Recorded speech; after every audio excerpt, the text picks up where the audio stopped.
Hai teman-teman yang berbahagia, berjumpa kembali dengan saya, Dr. Andri, spesialis kedokteran jiwa dari Omni Hospital Alam Sutera Tangerang. Di kesempatan kali ini, saya ingin kembali menyapa teman-teman yang saat ini sedang berjuang untuk melepaskan diri dari kecemasan dan juga pasien-pasien gangguan kecemasan yang sudah berobat ke dokter jiwa. Dan saya ingin menjelaskan kepada teman-teman secara singkat bahwa kalau kita berkaitan dengan cemas, sebenarnya semua dari kita pernah merasakan cemas ya. Jadi ketika kita merasakan ketidaknyamanan, kita merasakan kesulitan dalam mengadaptasi sesuatu, mungkin kita akan merasakan kecemasan. Nah, kecemasan ini ada yang bersifat sementara, ada juga yang bersifat jangka panjang. Dan kalau kita berbicara tentang masalah seperti kecemasan ini, seringkali susah juga kalau kita mengalami gangguan kecemasan. Nah, mengapa menjadi sulit kalau sudah mengalami gangguan kecemasan? Kalau sudah mengalami gangguan kecemasan, tentunya orang itu sudah mengalami banyak gangguan atau keluhan yang sulit dia adaptasi. Salah satu yang paling penting yang harus diingat adalah bahwa tidak mudah untuk memperbaiki gangguan kecemasan. Nah, kita melihat bahwa banyak teman-teman yang mungkin sering juga komentar ya di YouTube channel saya yang mengatakan, kok saya ini agak susah ya dok ya, baiknya begitu banyaknya gejala-gejala yang timbul gitu akibat kondisi ini. Bagaimana ya cara memperbaikinya? Kok sepertinya sulit begitu.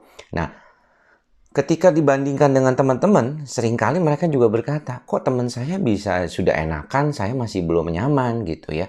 Gimana nih dok, apa yang membedakan antara kondisi saya dengan kondisi teman-teman saya? Katanya sama-sama gangguan cemas panik, katanya sama-sama gangguan kecemasan menyeluruh.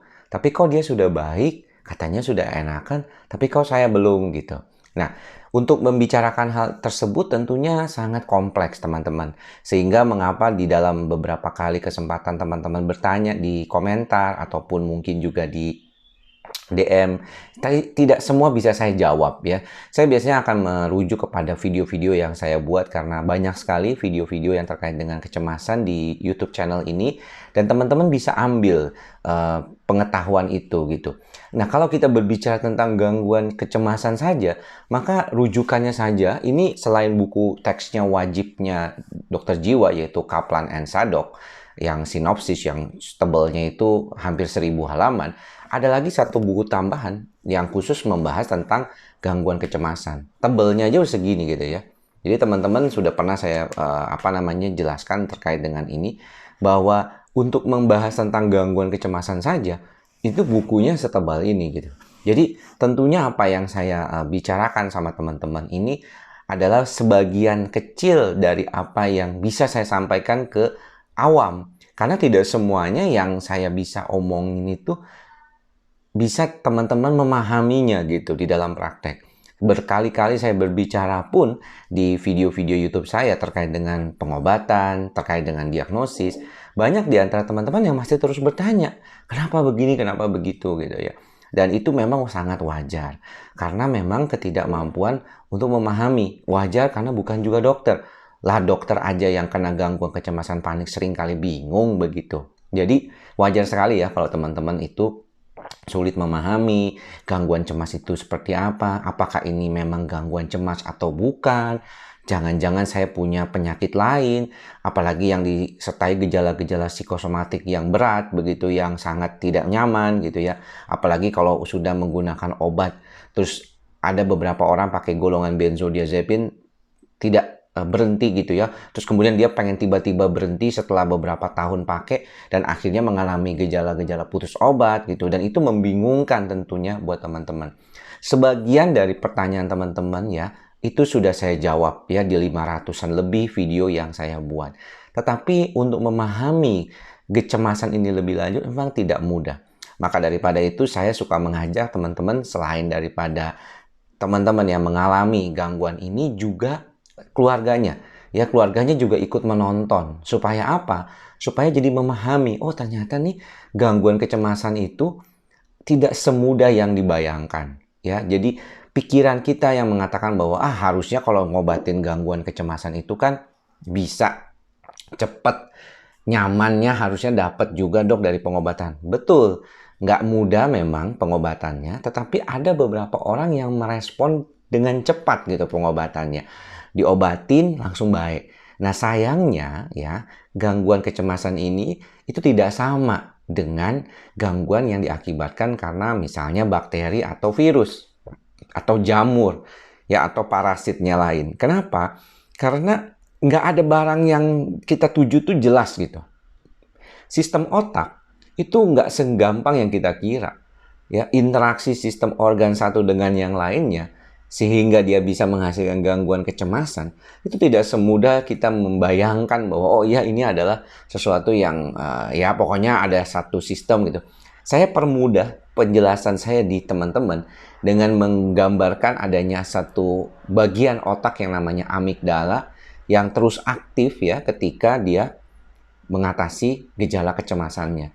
Ataupun sumber cemasnya itu di sistem amigdala itu.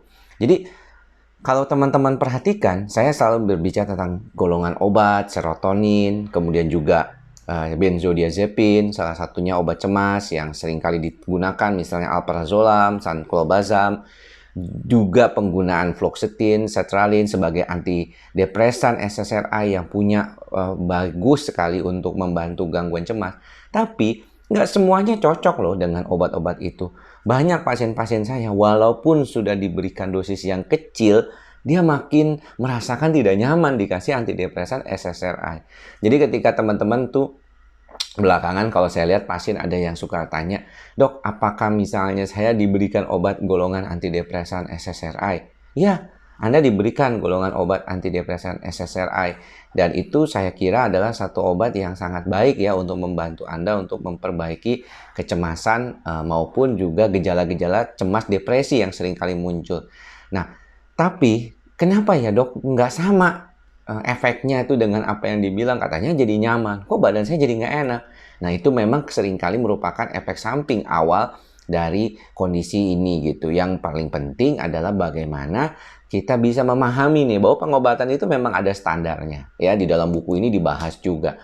Termasuk juga ketika teman-teman bertanya, ada nggak sih pentingnya menggunakan suplementasi untuk membantu gangguan kecemasan? Saya selalu mendasarkan pendapat saya dari jurnal, ya dari jurnal-jurnal penelitian yang saya baca. Jadi nggak sembarangan saya ngomong itu. Kenapa? Karena banyak juga orang yang ngomong sembarangan ya tentang gangguan ini gitu ya. Seperti misalnya alam bawah sadar gitu ya. Kenapa saya tidak terlalu banyak berbicara tentang alam bawah sadar? Karena memang di dalam buku-buku teks psikiatri khususnya berkaitan dengan anxiety disorder itu memang tidak dibahas seperti yang dibahas oleh teman-teman yang mengatakan alam bawah sadar itu bagian dari proses. Sifat-sifat gejala-gejala traumatik memang ada gitu. Tapi itu tidak serta-merta semua orang yang mengalaminya bisa mengalami gangguan kecemasan karena kompleksitas gangguan kecemasan ini sangat luas. Jadi ini hanya untuk membantu teman-teman memahami kembali bahwa memang tidak mudah menjelaskan tentang masalah gangguan kecemasan dan tidak mudah juga memahaminya. Saya berharap teman-teman percaya pada teman-teman dokter yang membantu teman-teman untuk membuat kenyamanan dan kondisi Anda lebih baik lagi. Demikian apa yang bisa saya sampaikan pada kesempatan kali ini. Mudah-mudahan bermanfaat dan sampai bertemu lagi di video selanjutnya. Salam sehat jiwa. Bye-bye.